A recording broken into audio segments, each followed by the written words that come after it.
అందరికీ నమస్కారం. నేను Swaroopa Potlapalli. Welcome to Suman TV. నడుం నొప్పి అనుభవించే వాళ్ళకే తెలుస్తుంది. మాటల్లో చెప్పడం అయితే కష్టం. ప్రస్తుతం నాతో పాటు ఉన్నారు పెయిన్ ఫిజిషియన్ డాక్టర్ నాగలక్ష్మి గారు. ఆవిడతో మాట్లాడి నడుం నొప్పి గురించి తీసుకోవాల్సిన జాగ్రత్తలు, ఎలాంటి ట్రీట్మెంట్స్ ఉన్నాయనేది తెలుసుకుందాం. మేడం నమస్తే.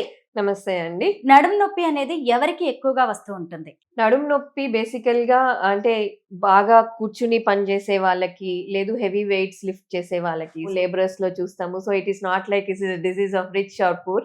కామన్‌గా అందరిలో చూస్తాం. సో, బేసికల్లీ నడుము నొప్పి ఎక్కువ ఏంటి అంటే, మనం కూర్చునే పోస్చర్ ఇవన్నీ కరెక్ట్‌గా లేనప్పుడు, మనం వెయిట్ లిఫ్ట్ చేసే పోస్చర్ అది కరెక్ట్‌గా లేనప్పుడు, సో, మన ఆక్యుపేషన్ కూడా ప్రొఫెషనల్‌గా కూడా డెస్క్ జాబ్ వాళ్ళకి పోస్చర్ కరెక్ట్‌గా లేనప్పుడు అది బ్యాక్ పెయిన్ సివియర్‌గా వస్తూ ఉంటుంది. ఆడవాళ్ళలో వచ్చే నడుం నొప్పికి, అలాగే మగవాళ్ళలో వచ్చే నడుం నొప్పికి డిఫరెన్స్ ఉంటుంది.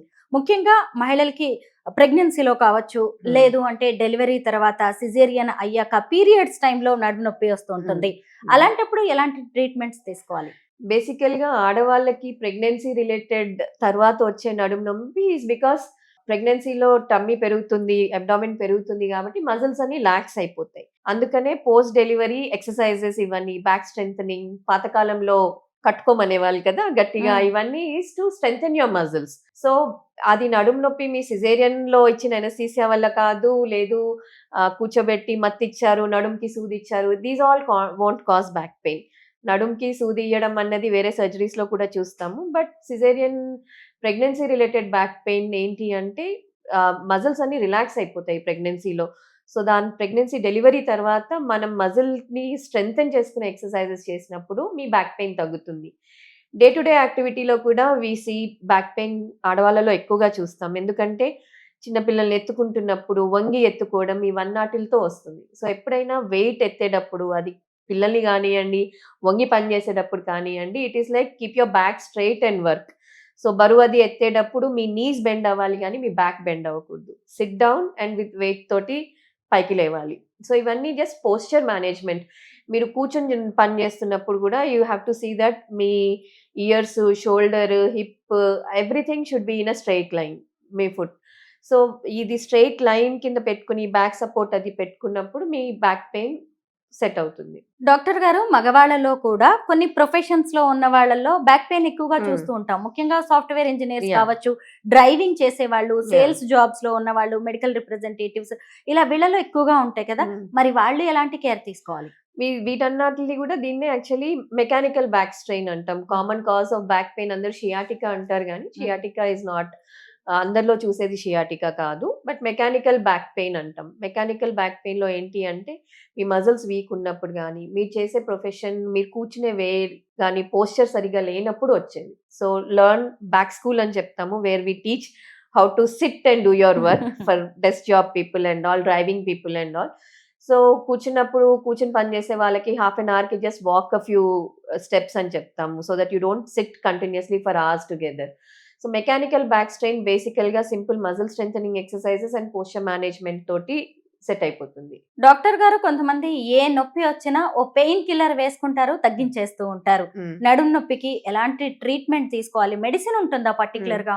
మెడిసిన్ కాజ్ బట్టి ఉంటుందండి. నడుము హ్మ్. నొప్పికి షియాటికా కాకుండా జాయింట్స్ ఉంటాయి, మజిల్స్ ఉంటాయి. దాని పక్కనుండే చిన్న చిన్న నర్వ్స్ ఉంటాయి. అండ్ స్పైన్ గాకుండా స్పైన్ చుట్టూ ఉండే జాయింట్స్, పొట్టలో ఏమైనా ఇబ్బంది ఉన్నా, కిడ్నీ స్టోన్ ఉన్నా కూడా బ్యాక్ పెయిన్ కింద రెఫర్ అవుతుంది. So, back pain other causes తీసేస్తే నడుము నొప్పి బేసికల్‌గా జాయింట్ వల్లొచ్చిందా, డిస్క్ నరం మీద ఒత్తిడి చేసి షియాటికా వల్లొచ్చిందా, లేదు మజిల్ పెయిన్ వల్లొచ్చిందా, వీటన్నిటిల డిఫరెన్షియేషన్ తోటి ఉంటుంది. నరం ఒత్తిడితో వచ్చిన నొప్పి మీ పెయిన్ కిల్లర్‌తో పోదు. సో, పెయిన్ కిల్లర్స్ కూడా you can take it only for a specific period of time. కంటిన్యూయస్‌గా తీసుకునే మెడిసిన్స్ కాదు. వాటి సైడ్ ఎఫెక్ట్స్ వాటికున్నాయి. సో, కాజ్ తెలిస్తే దానికి ట్రీట్మెంట్ ఆప్షన్స్ ఉన్నాయి. లైక్ షియాటికాతో చాలా హ్మ్. మంది బాధపడుతూ ఉంటారు. అందరికీ సర్జరీ అవసరం లేదు. రెడ్ ఫ్లాగ్ సైన్స్ అంటాము. సెన్సేషన్ తగ్గిపోయినా, లేదు మీరు కాలు ఎత్తలేకపోతున్నా, లేకపోతే మూత్రము, మోషన్ ఆగిపోయినా, ఇవి రెడ్ ఫ్లాగ్ సైన్స్. అప్పుడు మీకు surgery is a must.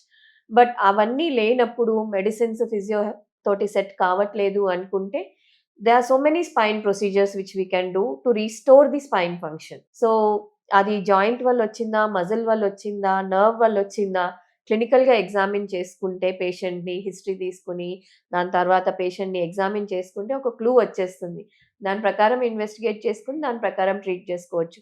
పరిఫార్మి syndrome అంటాం, common muscle which causes back pain, దానికి ఇంజెక్షన్స్ ఉంటాయి. ఫేసెడ్ జాయింట్ ఆర్థ్రోపతి అంటాం, మీ మోకాలు అరిగిపోయినట్టే స్పైన్లో ఫేసెడ్ జాయింట్స్ అని ఉంటాయి, అవి కూడా అరిగిపోతే దానికి ప్రొసీజర్స్ ఉన్నాయి. డిస్క్ రిలేటెడ్ వాటికి కూడా ప్రొసీజర్స్ ఉన్నాయి. So everything between medical management and between surgery they are so many things which we can do to cause comfort to the patient.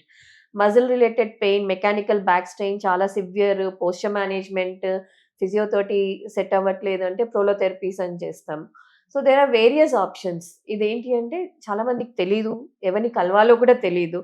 So ప్రాపర్‌గా you go to a proper doctor. అది దేని వల్ల వచ్చింది, muscle వల్ల వచ్చిందా, nerve వల్ల వచ్చిందా, joint వల్ల వచ్చిందా తెలుసుకొని దానికి తగ్గట్టు ట్రీట్ చేసుకుంటే సొల్యూషన్ బావుంటుంది. డాక్టర్ గారు బ్యాక్ పెయిన్ అనగానే వెంటనే రెస్ట్ తీసుకోండి అని చెప్తారు. కానీ ఇప్పుడున్న బిజీ లైఫ్ లో అలాంటివి కష్టం. కానీ ఏం చేయాలి?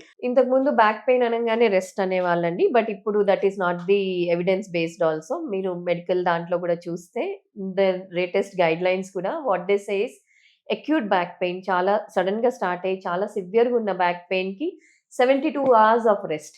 దాని తర్వాత you have to get back to your day to day activity slowly.